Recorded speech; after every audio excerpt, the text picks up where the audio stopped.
depends on how the infringement is picked up. If we pick up an advert that has not been vetted, for example, what we then do is to write the practitioners who are responsible, and there's a format for doing this. A query is issued to them. We expect the kind of response. If they don't respond, that's a very serious problem. If the response is not adequate, that's another serious problem. There's a body within Apcon itself, also set up within the law of Apcon, that's the Advertising Standard Panel.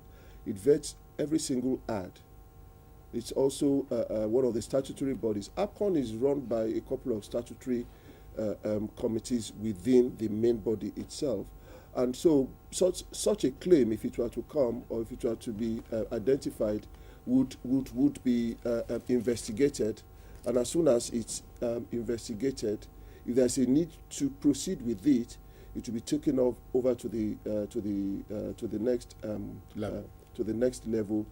But the point I really want to make is that the Apcon law empowers the regulatory body at the end of its investigation. If somebody is found guilty, we have enough power within the laws to jail, to convict and to jail, and it's only an appeal court that can repeal this. So it's a very serious situation we have.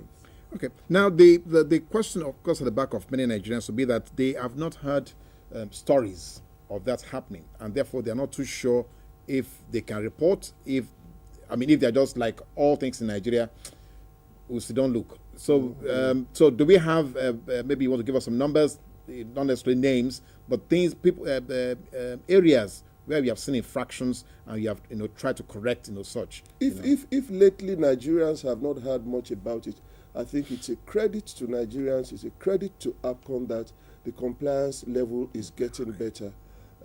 From year to year, it is reducing.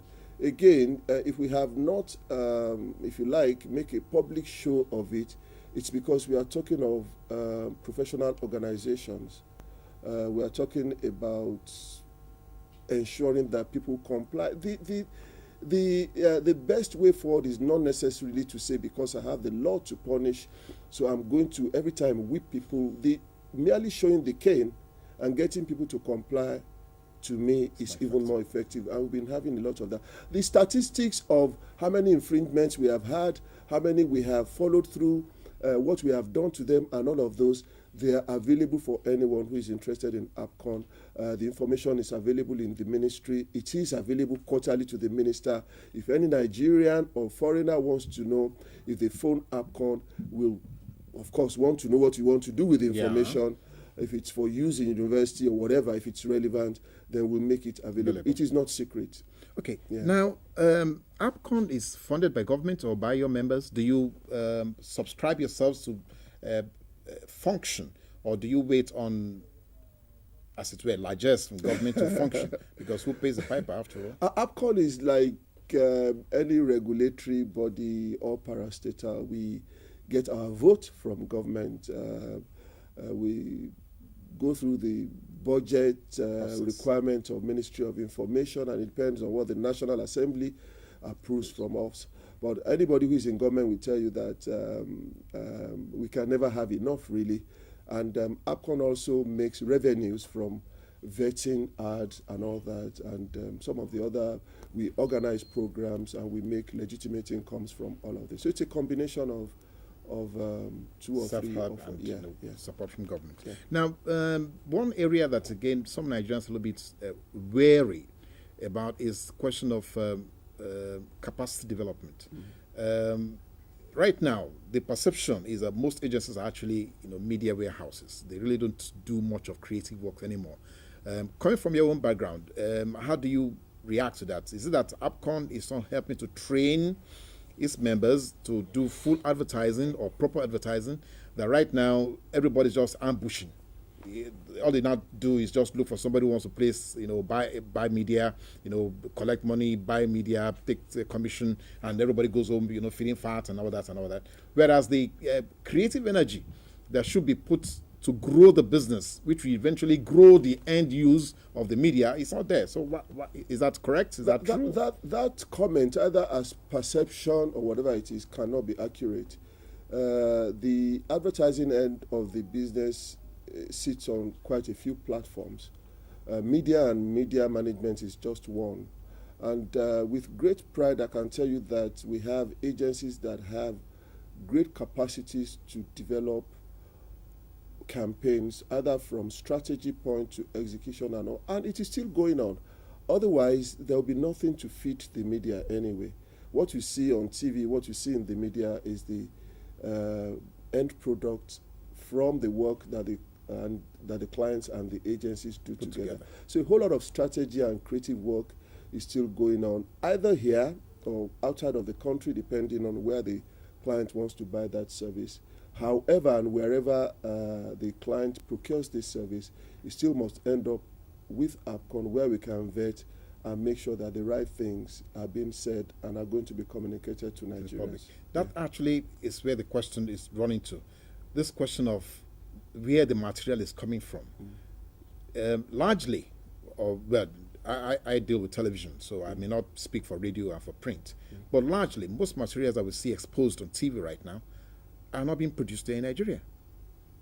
I don't agree with you. The last statistics we had showed that more than at least about 60-65% of materials on air, on TV, are produced in Nigeria and by Nigerians.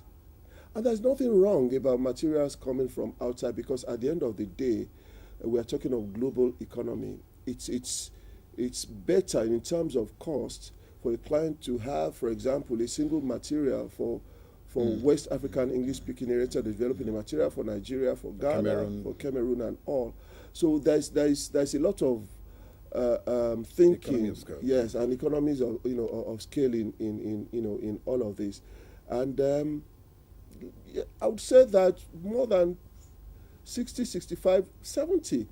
But sometimes most of what you see on television, especially from foreign productions and multinationals, is likely because they have more money to handle more exposure. And so because of their overwhelming presence, it looks as if nothing is. Our local commercial production companies are still very busy. A lot is still going on. Okay, but for capacity development, what is Apcon's current timeline or package for that? Do you have things that you organize for your members regularly? Now, the question of also making sure that you can actually include those who offer ancillary services. Do you therefore have in place, some kind of capacity development program for them? Yeah. For the very first time, the current reform that you started this discussion with brought all of these people in. You have the components of Apcon by law, essentially AAA and those appointed by the Honorable Minister and all that. But for this reform, we brought in the modeling agencies, we brought in the radio film people, we brought in everyone that has a role to play within the industry. We took comments from them. We've asked them what their challenges were, what they would like to do. We took learnings from other countries. For example, Brazil, which is a good example, when it wanted to develop its local capacity, put a price on every TV commercial that was produced outside Brazil. If you're going to use it within Brazil, you'd pay a flat fee of $28,000.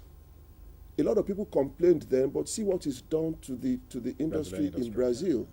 Apcon has been trying to do all of this without being seen to be muzzling foreign intervention. But we would like our people to produce a whole lot of this, and within the current code and within other instruments that we use to implement them, we have tried to secure the local people without necessarily looking as if Apcon is fencing up foreign practitioners. Now,